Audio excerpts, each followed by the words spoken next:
అందరికీ నమస్కారం అండి. స్వాగతం సుస్వాగతం మన ఛానల్కి.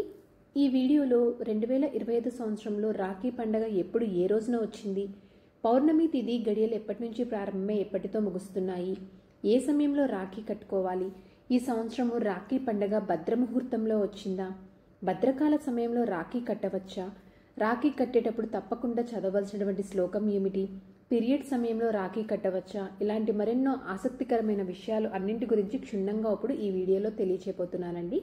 వీడియోని స్కిప్ చేయకుండా చూడడానికి ప్రయత్నం చేయండి. అప్పుడే మీకు పూర్తి సమాచారం అనేది క్లియర్గా అర్థమవుతుంది. అన్నా చెల్లెళ్ళు, అక్కా తమ్ముళ్ళ మధ్య ప్రేమానురాగాలకు ప్రతీకగా ఈ రాఖీ పండగ లేదా రక్షాబంధన్ పండగని జరుపుకుంటారు. సోదరుడికి సోదరి ప్రేమగా రాఖీ కట్టడమే ఈ మహోత్తరమైనటువంటి పండగ. ప్రతి ఏటా శ్రావణ మాసంలో శ్రావణ పౌర్ణమి రోజున ఈ రక్షాబంధన్ పండగని జరుపుకుంటారు. ఇంత విశిష్టత కలిగి ఉన్నటువంటి ఈ రాఖీ పండగ అనేది సంవత్సరం ఎప్పుడో వచ్చిందా అనే విషయం గురించి ఇప్పుడు తెలుసుకుందాము. స్వస్తి స్త్రీ చాంద్రమాన శ్రీ విశ్వావసు నామ సంవత్సరం దక్షిణాయనం వర్ష ఋతువు శ్రావణ మాసం శుక్లపక్షం పౌర్ణమి తిథి ప్రారంభం ఆగస్టు 8, 2025 శుక్రవారము మధ్యాహ్నం 2:12 నుంచి ప్రారంభమయ్యి ఆగస్టు 9, 2025 శనివారము మధ్యాహ్నం 1:24 వరకు పౌర్ణమి తిథి అనేది ఉంటుంది. మనకి నార్మల్గా చూసుకుంటే కనుక మనము ఏ పండుగలైనా ఏ వ్రతాలైనా కానీ మనకి సూర్యోదయానికి ఏ తిథి అయితే ఉంటుందో ఆ తిథి ప్రకారమే మనము పండుగలు వ్రతాలు అనేవి చేసుకుంటాము. అలా చూసుకున్నట్లయితే మనకి ఈ సంవత్సరం రాఖీ పండుగని ఆగస్టు 9 శనివారం రోజున చేసుకోవాలండి. ఈరోజు నక్షత్రము శ్రవణ నక్షత్రము. ఆగస్టు 9 శనివారం మధ్యాహ్నం 3:36 వరకు శ్రవణ నక్షత్రం అనేది ఉంటుంది. రాఖీ కట్టుకోవడానికి శుభ సమయం గురించి ఇప్పుడు తెలుసుకుందాము.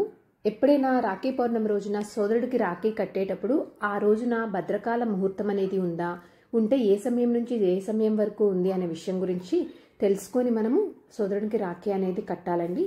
ఎందుకు అంటే కనుక భద్రకాల సమయంలో ఏదైనా శుభకార్యాలు చేసినా ఏదైనా శుభం లాంటి పనులు చేసినా అవన్నీ అశుభంగా పరిగణిస్తారు. అలాగే ఆ పనుల్లో అడ్డంకులు కానీ అంతరాయాలు కానీ చోటు చేసుకుంటూ ఉంటాయి. అందుకనే భద్రకాల సమయంలో రాఖీ కట్టడము సోదరుడి శ్రేయస్సుపై ప్రతికూల ప్రభావం చూపుతుందని శాస్త్రాలు తెలియజేస్తున్నాయి. అయితే మనకి ఈ ఆగస్టు 9వ తేదీ శనివారం రోజున భద్రముహూర్తం అనేది ఉందా అంటే ఆగస్టు 9వ తేదీ శనివారం రోజున భద్రముహూర్తం అనేది లేదండి. రాఖీ పౌర్ణమి పైన మనకి భద్ర నీడ అనేది పడడం లేదు. ఎందుకు అంటే మనకి భద్రకాల సమయం వచ్చేసి ఆగస్టు 8 మధ్యాహ్నం 2:12 నుంచి ప్రారంభమయ్యి ఆగస్టు 9 రాత్రి 1:52 వరకు మాత్రమే మనకి భద్రముహూర్తం అనేది ఉంటుంది. మనకి ఆగస్టు 9వ తేదీ రోజు నాడు భద్రకాలం అనేది లేదు. అయితే ఈ 2025 సంవత్సరంలో ఆగస్టు 9వ తేదీ శనివారం రోజున రాఖీ కట్టడానికి శుభ సమయం గురించి ఇప్పుడు తెలుసుకుందాము. ఉదయం 5:47 నుండి మధ్యాహ్నం 1:24 వరకు ఈ సమయం లోపల మీ సోదరునికి మీరు రాఖీ అనేది కట్టవచ్చండి. మొత్తం మనకి చూసుకుంటే 7:37 సమయం అనేది లభిస్తుంది. అయితే ఈ మధ్య సమయంలో ఈ ఇచ్చినటువంటి 7:37 సమయంలో రాహుకాలాన్ని నివారించడం మంచిది. రాహుకాల సమయం వచ్చేసి ఉదయం 9:07 నుండి ఉదయం 10:47 వరకు రాహుకాలం అనేది ఉంటుందండి. అయితే మనకి పౌర్ణమి తిథి గడియలు కూడా ఈ రోజున 1:24 వరకు మాత్రమే ఉంటున్నాయి కనుక ఈ సమయంలోపనే మీరు మీ సోదరునికి రాఖీ అనేది కట్టడానికి ప్రయత్నం చేయండి. అలాగే మీకు వీలైతే కనుక ఇంకా మంచి శుభ సమయం వచ్చేసి అభిజిత్ ముహూర్తంలో కట్టడానికి ప్రయత్నం చేయండి. ఎందుకు అంటే అభిజిత్ ముహూర్తం అనేది చాలా మంచి ముహూర్తం అని పురాణాలు శాస్త్రాలు పెద్దలు తెలియజేస్తున్నారు. మనకి ముహూర్త సమయం వచ్చేసి ఉదయం 11:53 నుంచి మధ్యాహ్నం 12:53 వరకు ఉంటుంది. మనకి అభిజిత్ ముహూర్త సమయము అలాగే ఈ సమయంలో పౌర్ణమి తిథి గడియలు కూడా ఉండడం చాలా విశేషము. కనుక మీకు వీలైతే కనుక ఈ సమయంలో మీ సోదరునికి మీరు రాఖీ అనేది కట్టడానికి ప్రయత్నం చేయండి. ఒకవేళ ఈ సమయం కూడా కుదరదు అనుకుంటే అంటే కొంతమంది వేరే ఊర్ల నుంచి వచ్చి వారి సోదరునికి రాఖీ అనేది కడుతూ ఉంటారు. అలా కుదరని వారు తర్వాత శుభ సమయములు అంటే దుర్ముహూర్తము ఇలాంటివి లేకుండా చూసుకొని మీ సోదరునికి మీరు రాఖీ అనేది కట్టుకోవచ్చు.